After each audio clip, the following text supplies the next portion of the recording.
Hello everyone, welcome back guys. Today I will demonstrate to you, step by step, how to sew these baptism booties for baby.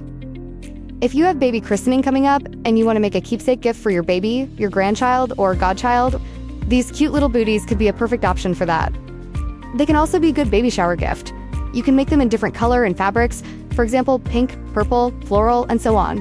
The options are endless. So let's start and analyze the pattern first. The pattern can be obtained following the first link in the comments section. So grab yours and come back for sewing instructions here. The pattern's first page covers printing instructions, seam allowance, stitch length, and a few other important notes. Make sure you read them, as it is very important for the shoes to come out right. Don't worry, the instructions are short and clear, so it won't take long to read. One important note here is about seam allowance. It's smaller than in most projects, so pay close attention. I've included a visual note about it too, to make it more clear and memorable. Since the booties we're making are a very small garment, things like seam allowance and stitch length are also smaller. Other things to pay attention to are the grain line and alignment notches. We don't forget these when start cutting our fabric. Next we have measurements table, so we check that and choose the size that we want to make. And then we have our pattern. Each size is placed on a separate page, which is very convenient. We can print the size we need and save the rest for later projects. After you print a page, be sure to check the scale squares. They should match the measurements written on them. You'll find a 1-inch square and a 5-centimeter square to help you check. To make sure everything prints at the right scale, set your printer to 100% or actual size in the scale settings. And print it on an A4 page format. That is an A4 page format in printer settings. Next step guys, we have to cut out our pattern pieces. I chose to make size 6 to 9 months. So I am cutting that size pattern now.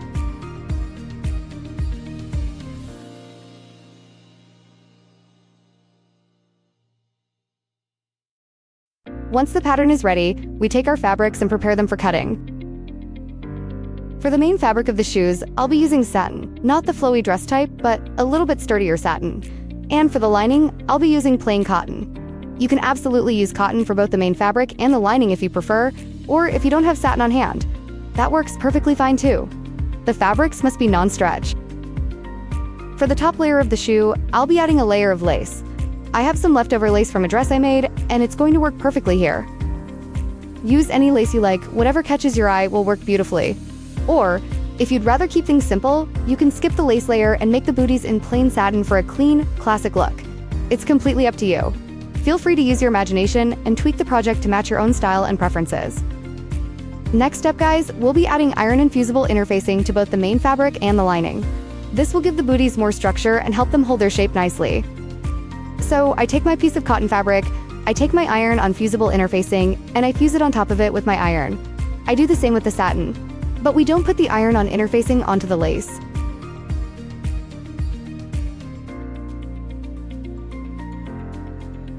So once we have our main and lining fabrics prepared with fusible interfacing, we can start cutting our pattern pieces from it. I'll be cutting the main fabric and the lining at the same time. I simply place the lining on top of the main fabric and cut through both layers in one go. It's a neat little trick that saves time. Place the fabrics with their right sides facing each other.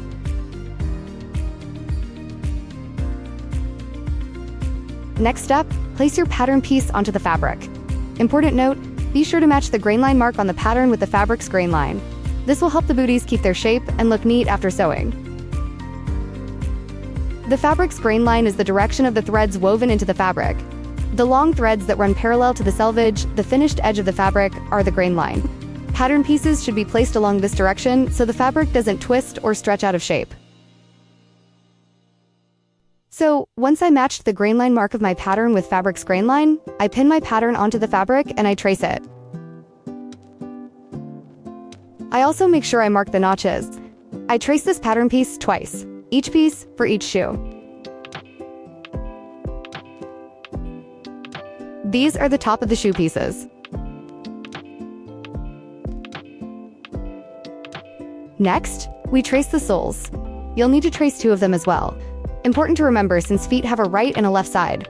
Be sure to flip the pattern piece over to create a mirrored sole for the other shoe.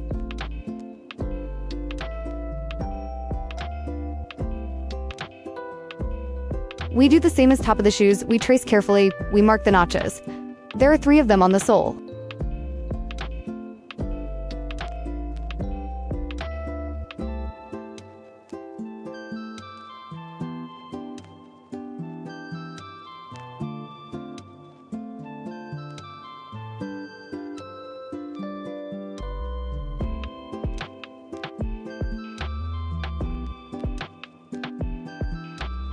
Next, we cut out all our pieces neatly.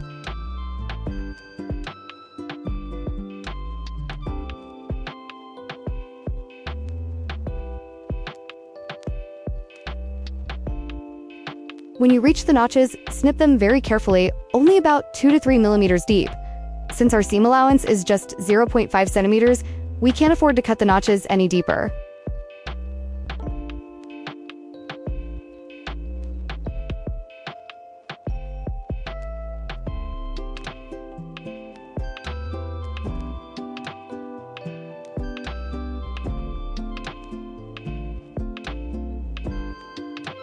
And here we have all our main and lining pieces cut, guys. 2 of main fabric and 2 of lining for the top of the shoes, and 2 of main and lining for the soles. The next step is to cut the lace.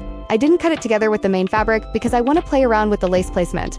By moving the lace over the shoe top pattern piece, I can decide exactly where I want the floral design to land. If your lace is similar to mine, you can do the same. Move the lace around over the top piece and see how you'd like the pattern to sit. If your lace design is dense and repetitive, and moving it doesn't make any difference, you can then simply layer it with the main fabric and lining and cut all the pieces in one go.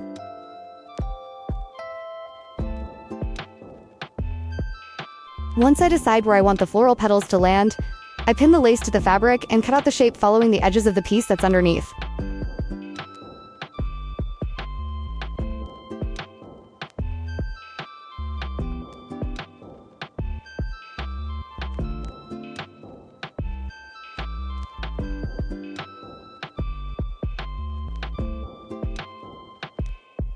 I do the same for the second shoe, and once I have the lace cut, I secure it onto the satin pieces with pins and prepare for sewing.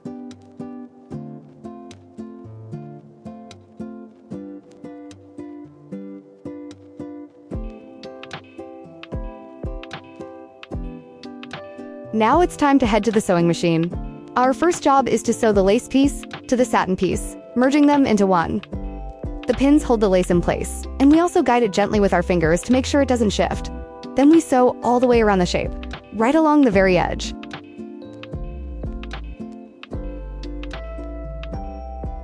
We repeat this step for both shoes.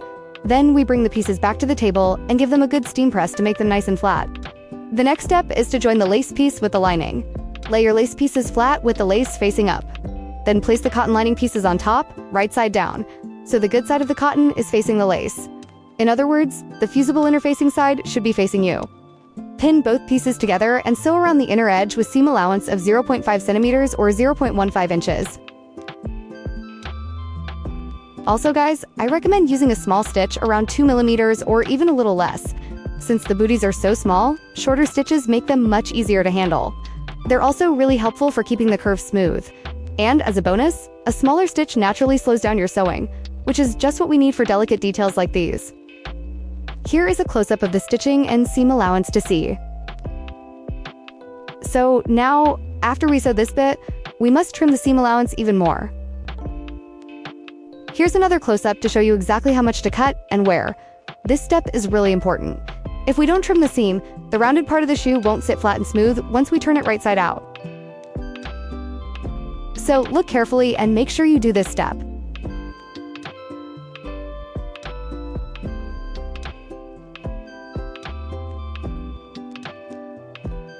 Once we've trimmed the seams, we turn the pieces right side out and give them a good steam press. We poke out the corners with scissors or another not sharp tool.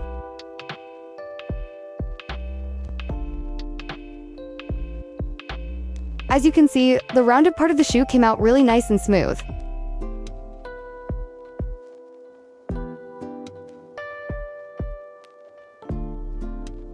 In the next step, we sew the sole seam of the shoes.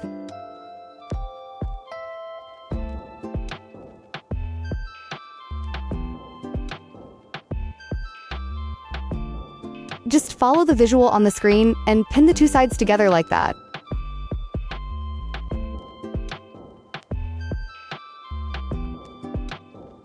Pin it and sew it with the machine. Do same step for both pieces. Just a reminder, make sure you keep seam allowance at 0.5 centimeters or about 1/6 of an inch. Do not make it wider. This would shorten the diameter of the piece and it wouldn't match with the sole later on.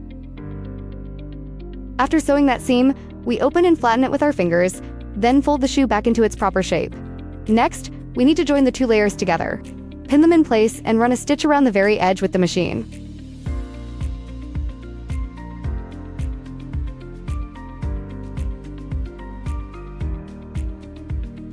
So, we're sewing the satin and the lining together now. We do it for both shoes, and then the top parts of our shoes are finished. We give them a good press again, and we will be joining them to the shoe soles in the next step.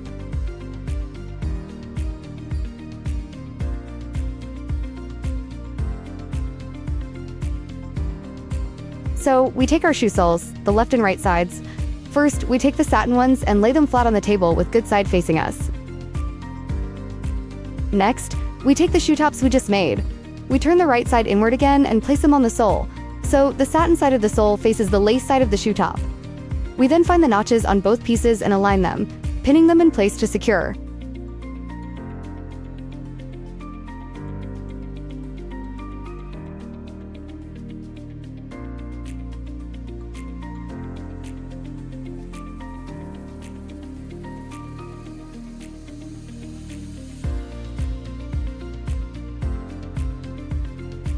We go back to the machine and sew the sole and top together. Again, make sure to sew around the very edge of the shoe with small stitches, guiding the pieces gently and ensuring both pieces align evenly at the edge. And making sure that the notches align too.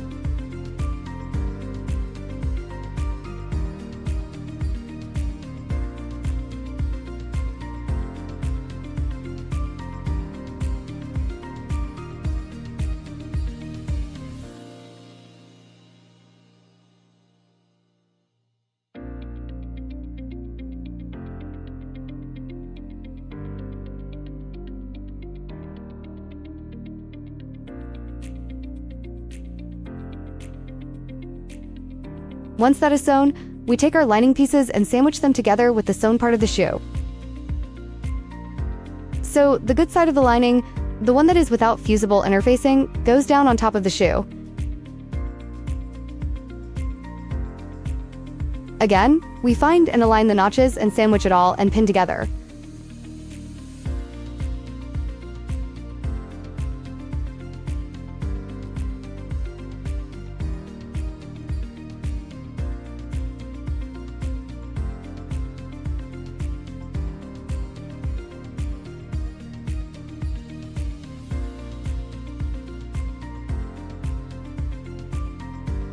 We must leave a small gap at the side of each shoe so that we can turn the right side out later.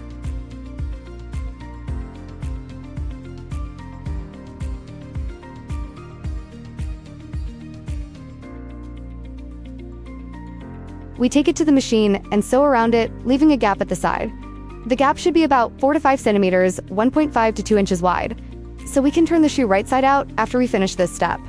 While sewing around it, we follow the existing seam from the previous sewing step. While sewing, constantly check that all shoe parts are kept out of the way and do not get caught in the seam. We periodically check that and tuck all the bits inside and out of the way if needed.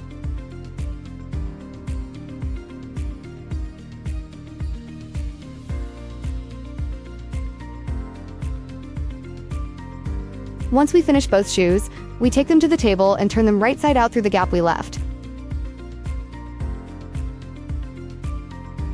We can also trim the seam to the minimum.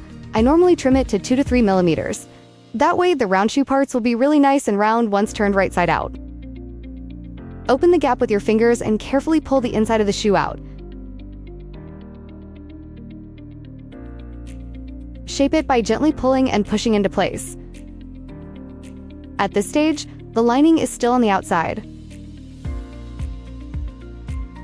We keep it that way till we hand sew the gap closed.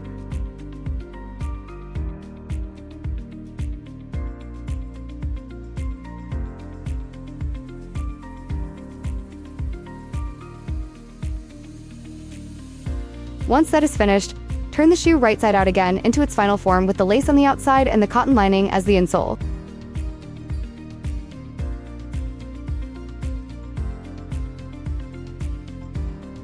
Our baptism booties are nearly finished, guys.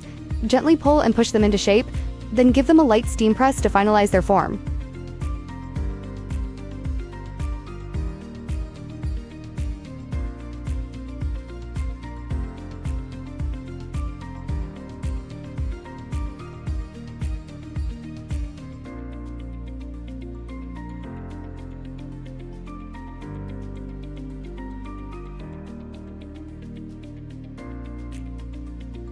Good job, everyone. We're almost there.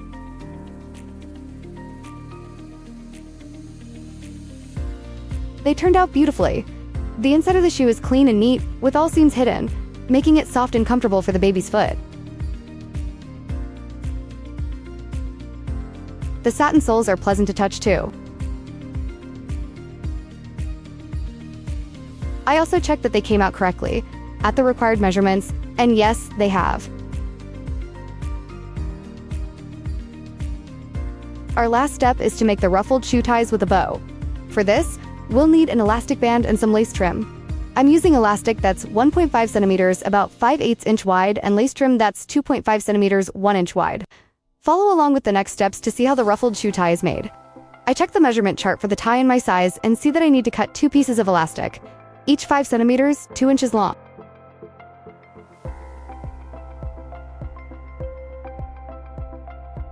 So I go ahead and do that. Then I take my lace trim, measure about 18 centimeters, 7 inches, and place my elastic piece at that point. The elastic goes underneath the lace trim, just follow the visual on the screen.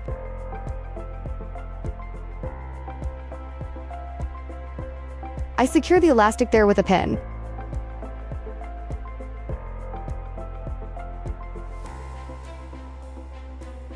I don't cut the rest of the lace at this stage. I take this whole of lace trim with the pinned elastic to the sewing machine. Also, I take one big pin with me. It will be needed to pull the elastic. I will show you how it works.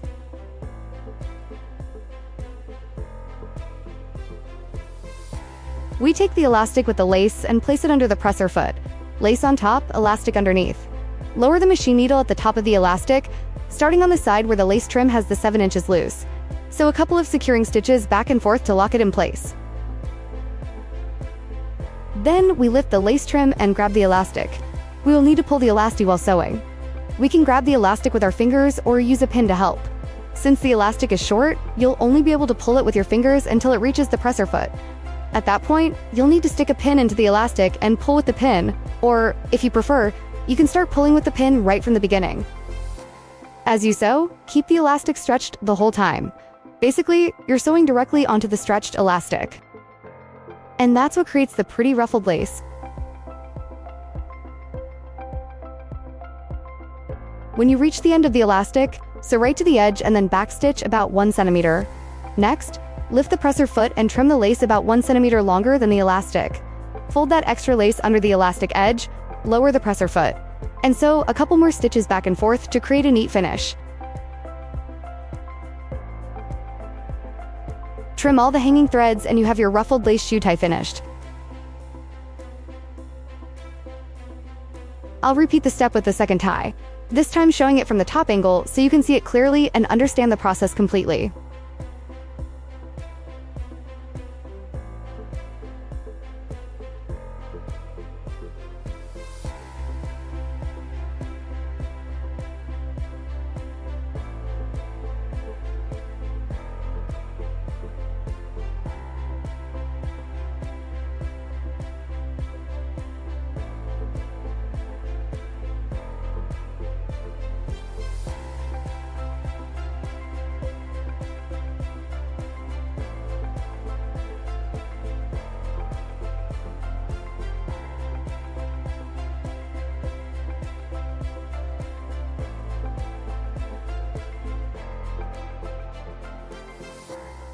Once we have the ties made, we have to attach them to the shoes and the booties will be completely finished.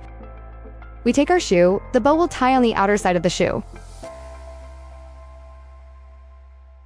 So we attach the ruffled tie on the inner side of the shoe. We pin it just at that pointy bit there and we will secure it with the sewing machine.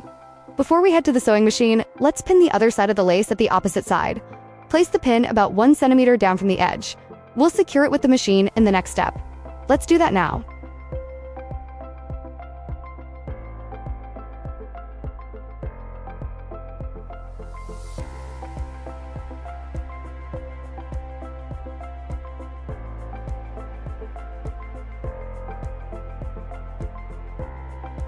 So once our ties are attached, guys, all we need is just to make a cute bow, and that's all. The shoes are done.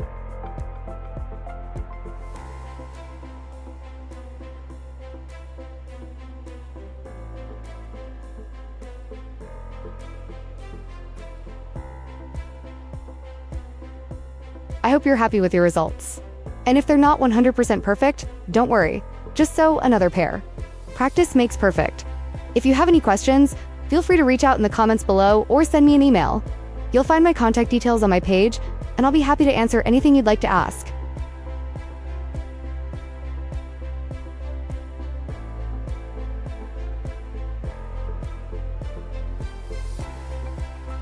Thank you for joining me for this tutorial. Please press like and subscribe if you enjoyed it and found it helpful.